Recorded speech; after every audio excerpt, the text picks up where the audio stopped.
sunglasses. Musicians, VIPs, come on in. Is there anybody in the hallway still? There were so many of you that RSVP that we couldn't fit in front of the sticker wall, which is why we're here today. How y'all doing?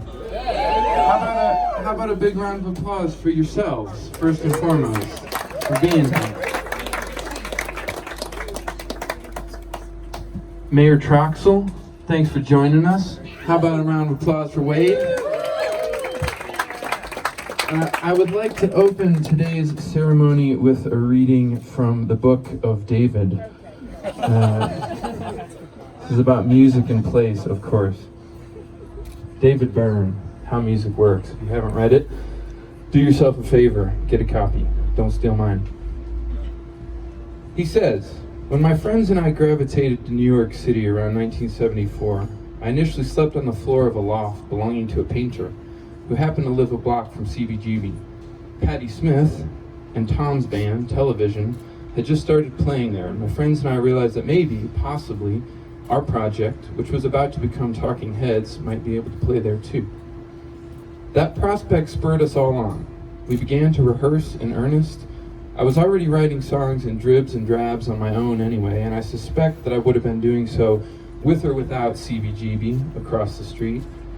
But knowing there was a possible venue for our songs focused my energies, and I began to churn out more of them. And the band that became Talking Heads eventually began to rehearse them.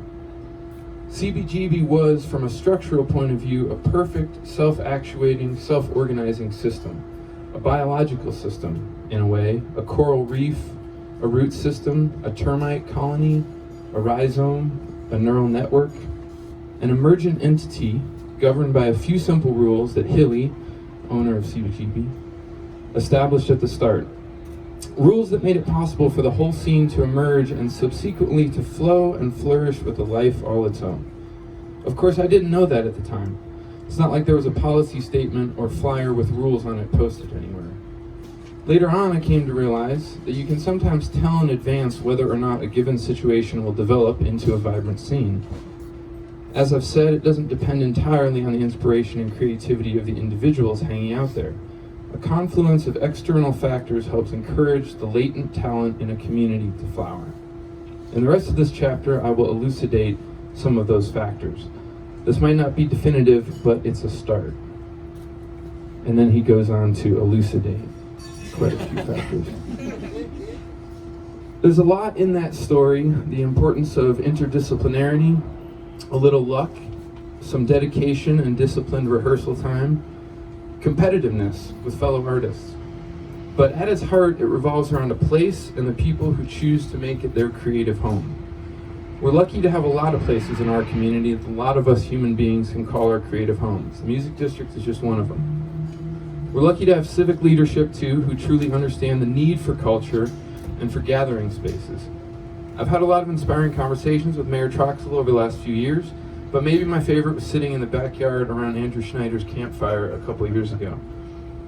The MD and a lot of other great organizations and people in the community were hosting One Beat, a global music exchange that engaged with the community from the classrooms to the streets to our great music venues, all of which are crucial places in any healthy music scene. Wade was telling me what joy it brought him to see people from all around the world interacting in that circle, with our local artists, educators, students, and just random innocent bystanders, and how it reminded him of the power of his own early experiences in science. There's a lot of science in music, of course, and there's a lot of music in science. We're lucky to have a lot of our leaders like that in our community, but they're also very lucky to have you all. You're the organic energy of this place, and all the beautiful buildings and arts initiatives in the world wouldn't mean a thing without you. I think David Byrne put it well that larger structural factors in a community help the creativity of individuals to flourish. But I'd also turn that emphasis of that two-sided coin around and say that without individual artists, without beat makers toiling away in bedrooms, MCs coming together at open mics to up each other's game, best friends giving rise to bands, and bands to best friends, there'd be no inspiration to fuel the larger structures and scenes. So this wall that we're about to cut the ribbon on is a thank you to all of you. It's a love note to our scene and our community, one that we all get to write together, and we hope to keep on layering it with you, one badass sticker at a time. This event is for you, so enjoy every moment, meet a new fellow musician, and as always, let us know what we can do to support the amazing music that you all are putting out into the world. Ladies and gentlemen, Mayor Troxell. Wow. Thank you, Justin. Thank you all. Wow, those are great words. You know, we live in a great place here in Fort Collins, and it's the people that make Fort Collins a great place. And I love the way you described, or David Byrne described, that we live in a biologic system, and it's very dynamic. So it's not static. It's just not here, go do something. It's really in the dynamic of the community in which we live in so many ways. And so that's where, and also Fort Collins isn't an island. We're part of the world in so many ways, and being here and having people basically come to our community, contribute to our community, people in our community contributing. We talk about that. We are all co-creators in our community, making it a better community. And that's everyone. And that could be the big things, but it's oftentimes, and most of the times, it's the small things. Coming together and musicians and playing beautiful music that inspires someone, that makes someone think, that makes someone do something more than they were going to do otherwise. That just is a great expression of our community. And so as we come together as a community in so many ways, but also as we think about our community and as we grow as a music city, we become identified for the great environment for the music scene, not only performance, but the ability to create, to think, and to do wonderful things that inspire others to do what they want to do. We're so fortunate in that.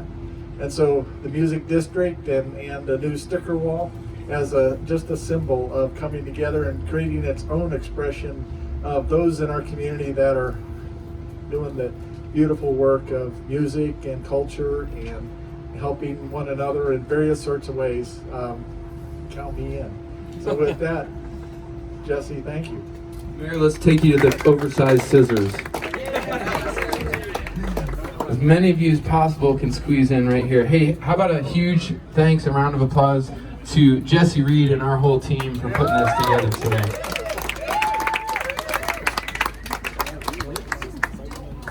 I've never been a part of this kind of thing before, so Elliot, you're going to see what I'm saying. Actually, we need everybody. Yeah. We need everybody in here? Okay, Well, as many as can cram. And we're going to count. Come on in, come on in. Come on in, keep coming, guys. You got a sticker. Plenty of room, come on in. Younger humans to the front.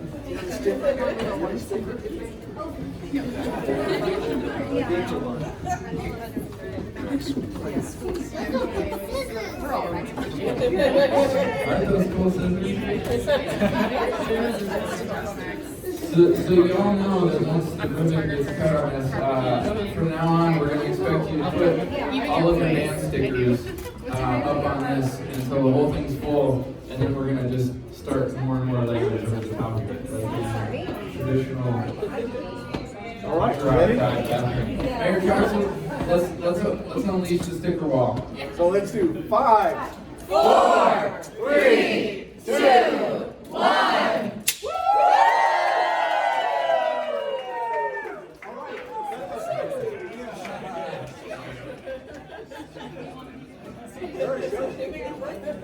Yeah, you got some round stickers lined up already.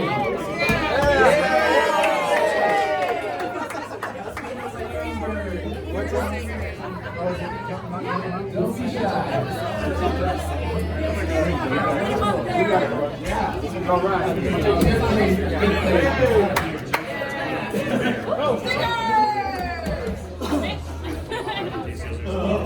up there. I see you back there.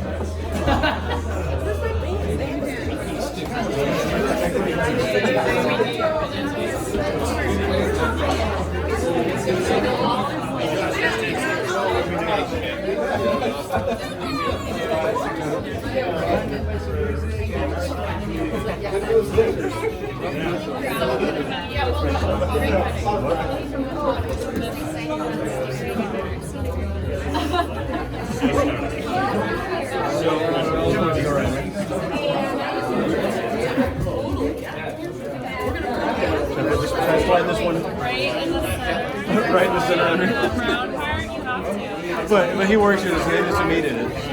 No, he's got video evidence. It wasn't it.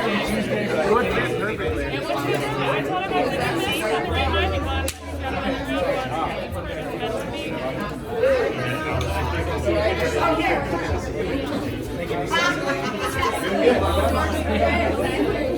I thought that was it. You're not supposed to be here.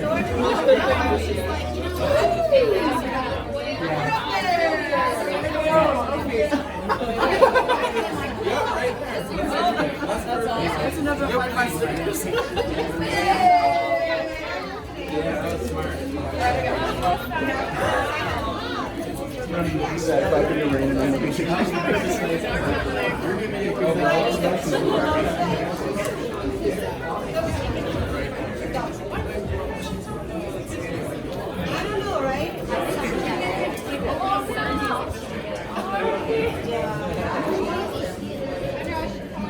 Good, how are you doing?